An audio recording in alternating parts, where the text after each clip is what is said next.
Hi guys and welcome to my channel. In today's behind the scenes video I decided to show you how to do high and low key lightening plus one of my favorite light setups for a covered background. Let's start with the basics. What does high and low key lightening mean? High key is when whiter tones dominate the image and shadows are minimum to none. This makes the image bright, happy and airy. Low key is when dark tones dominate the image. This makes the image dark and dramatic. Let's start with the high key. There are a lot of ways to achieve this look. In my case, I use two whites. One of the white is with an octabox and positioned behind the model. This white is the background for our image. The other white is a beauty dish with a grid. I chose a beauty dish because it's both soft and flattering on the skin, but adds a bit more contrast to the image.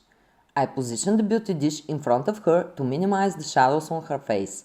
To enhance the effect, I asked the model to wear a white outfit. For the low key, we need to go in opposite direction. We need some shadows and some drama.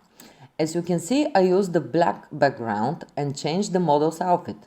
I used only a beauty dish with the grid and lowered the power of the light. Since the white was still pretty strong, I used a high f-stop tool.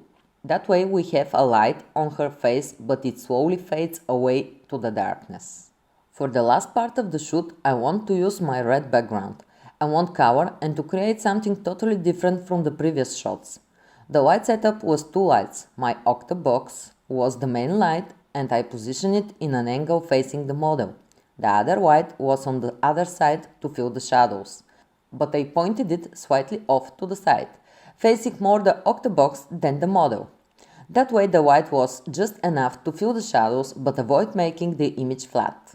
If you like this video, you can check my other one. 3 easy light setups for beginners. That's it from this photoshoot guys. Please like and subscribe. Bye!